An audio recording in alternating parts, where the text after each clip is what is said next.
Is Vladimir Putin a master strategist playing a long game, or a leader driven by a deep-seated sense of national vulnerability? To understand Russia's assertive stance, one must look beyond the headlines. The Kremlin's foreign policy under Putin is not a series of irrational, knee-jerk reactions. It is the result of a calculated grand strategy rooted in a potent mix of historical grievances, profound security imperatives, and a renewed focus on its unique civilizational identity.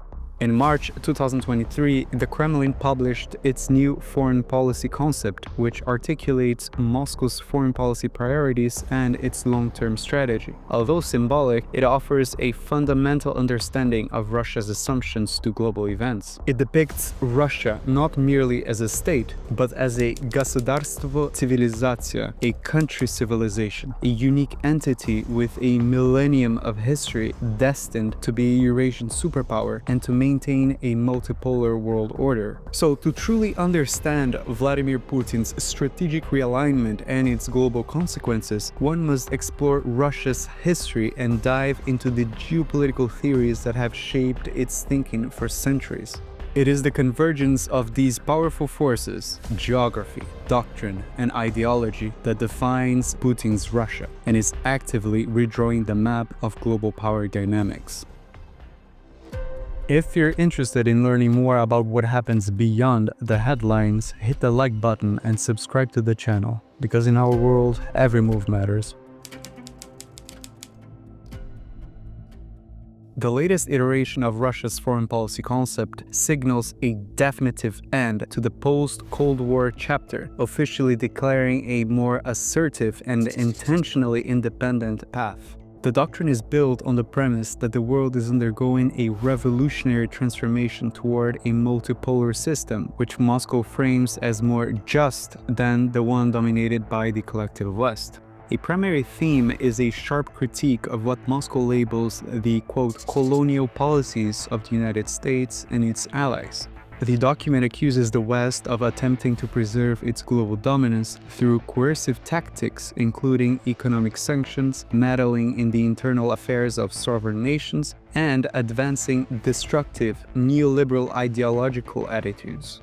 By framing Western hostility as the primary driver of global instability, Moscow constructs a rationale for its own confrontational actions on the world stage. In reaction to these threats, and with Ukraine as a backdrop, the concept asserts Russia's right to use any means necessary to protect its existence and its sovereignty. It formalizes a strategic reorientation away from the West and toward cultivating relationships with nations across Asia-Pacific, Latin America, and Africa. Putin's foreign policy is described as independent and pragmatic, operating on a clear principle of reciprocity. Russia's relationship with any country will directly reflect that country's attitudes and actions toward Moscow. But more than just any single ideology or economic goal, Russia's geography has profoundly shaped its national identity and its sense of vulnerability.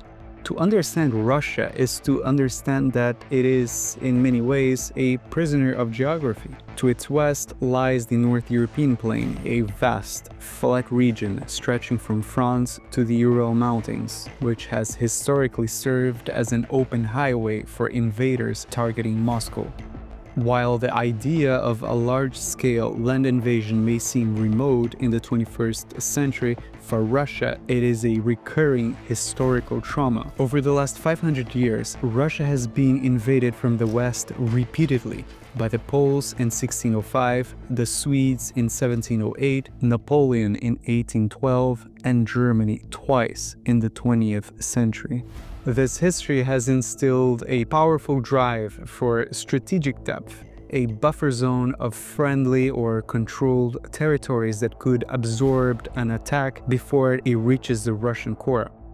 At the turn of the 20th century, British geographer Halford Mackinder introduced his Heartland theory, identifying the vast interior of Eurasia as the pivot point of global power. His famous statement is clear: "Who rules Eastern Europe commands the heartland. Who rules the heartland commands the world island. Who rules the world island commands the world. This theory inherently positioned Russia, the core of the heartland, as a permanent strategic challenge to maritime powers like the United Kingdom and the United States. Decades later, American strategist Nicholas Speakman countered Mackinder with his Rimland theory, arguing that the border regions surrounding the heartland were the real key to global power. He revised Mackinder's formula: who controls the Rimland rules Eurasia. Who rules Eurasia controls the destinies of the world. Through this theory, the Cold War can be interpreted as a long struggle over this Rimland, with the US building alliances to contain the Soviet Union. The United States and its allies formed a chain of security pacts like NATO across the European and Asian Rimland, precisely to contain the Soviet Union. This geopolitical chess game was a direct manifestation of Speakman's theory, with both superpowers vying for control over these critical territories. And what is happening in Ukraine today is the modern echo of that struggle. Situated on the western edge of the heartland with vital Black Sea ports, Ukraine is a quintessential Rimland state. From Moscow's perspective, a pro-Western Ukraine is not simply a lost partner, but a strategic threat pointed at its vulnerable core.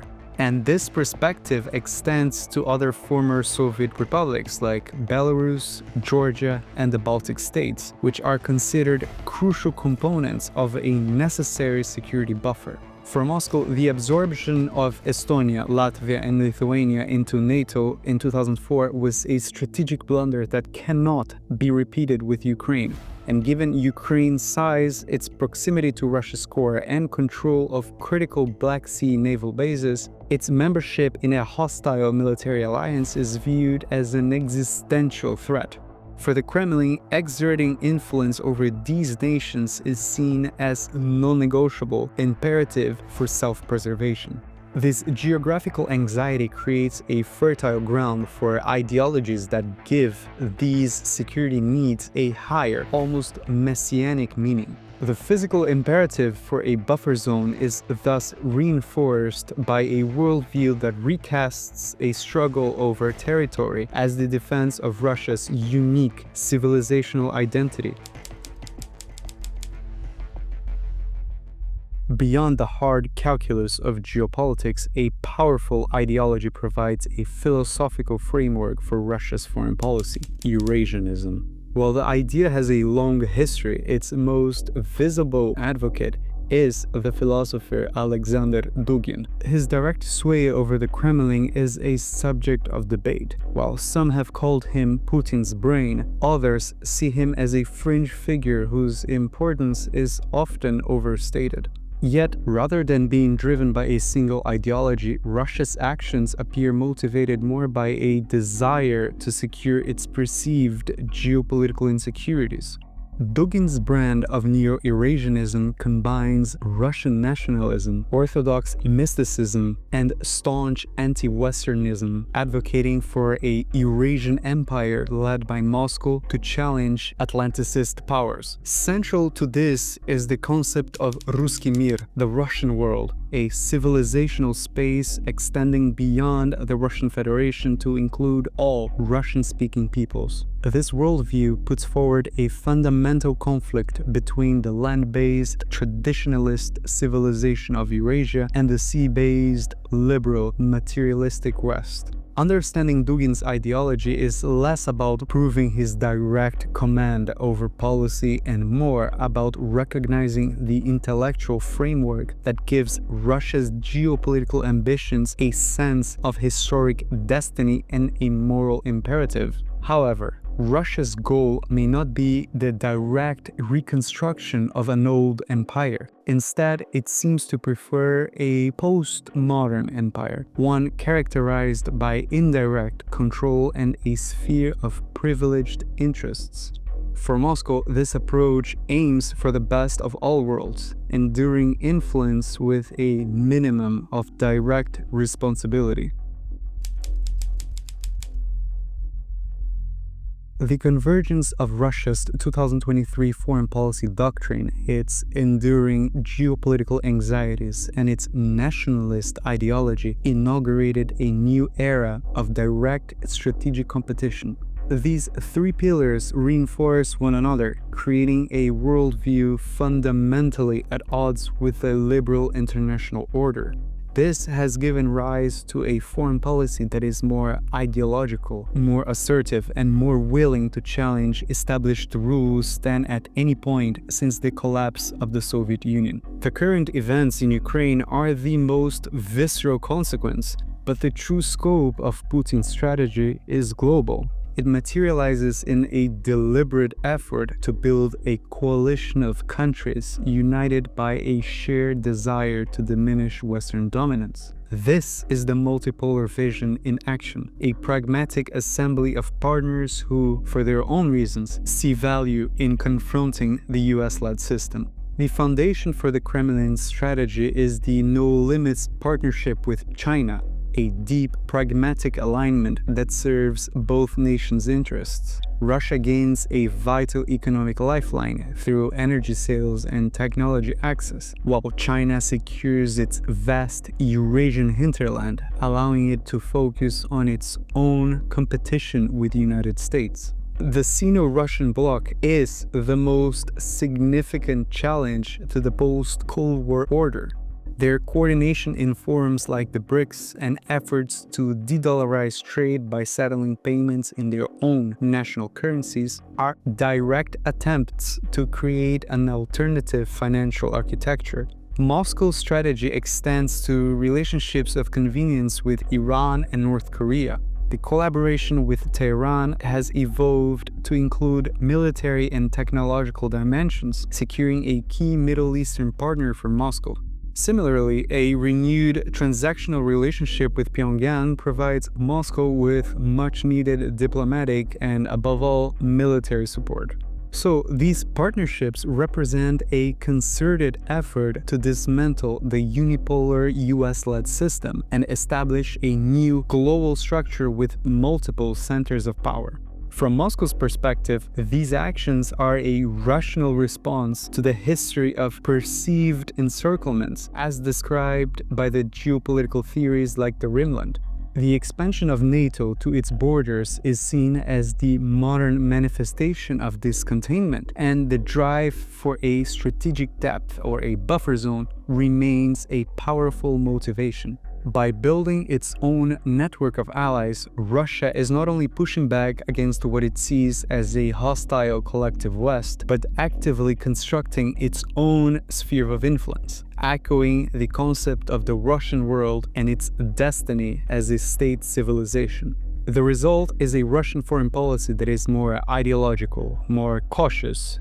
The world is not simply witnessing a conflict over territory, but the forceful return of a state determined to secure its place as a major power. Putin's foreign policy is compelling the international community to navigate a landscape where the old rules no longer apply. After all, if you don't like how the table is set, turn over the table. This is just geopolitics. So, is Vladimir Putin a master strategist redrawing the world map, or a leader trapped by centuries of Russian history? And if you want to learn more about politics and international affairs, consider liking the video and subscribing to the channel. Thanks for watching, and see you next time.